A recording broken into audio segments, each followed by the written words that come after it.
Imagine you're walking in the desert. The sun is scorching, the wind is blowing the sand in your eyes as you squint.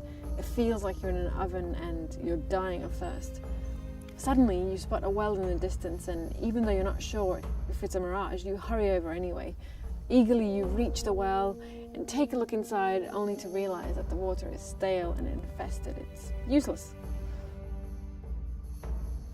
This is kind of what Exodus 15 talks about, something that the Israelites experienced long ago when they had finally been freed from hundreds of years of slavery in Egypt.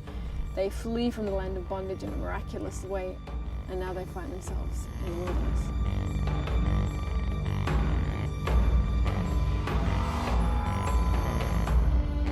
Three days into their wanderings, they still haven't found any water, and along with some complaining and grumbling, they desperately cry out to God for help.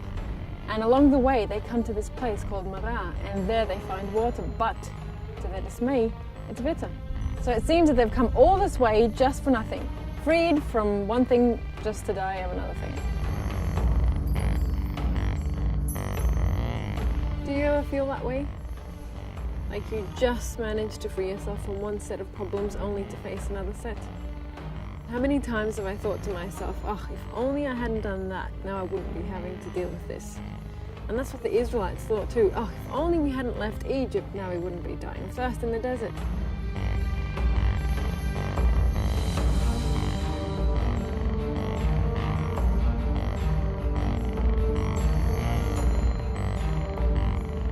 But then an interesting thing happens.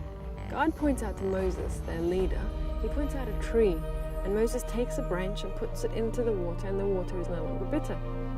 As you can imagine, they were relieved and overjoyed, and now they drink the potable water. And this got me thinking though. I mean, this bitter water seemed to be a brick wall, an impossible obstacle that was ultimately going to cause them to die in the middle of a huge wilderness. And yet it turned out to be a place where they got to see God do something amazing for them, where He changed their circumstances and gave them exactly what they wanted and what they needed.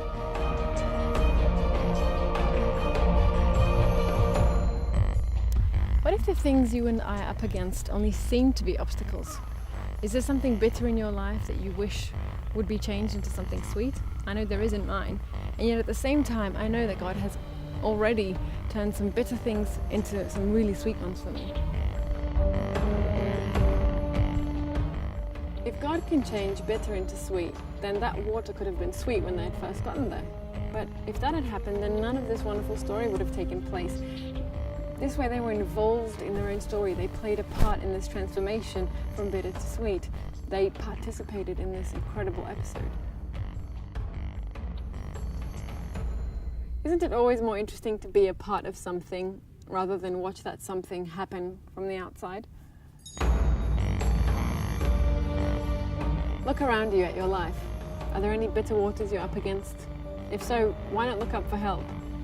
Why not look around and see if there isn't anything you and God can do, something, a way for you to play a part in the transformation from bitter to sweet in your life?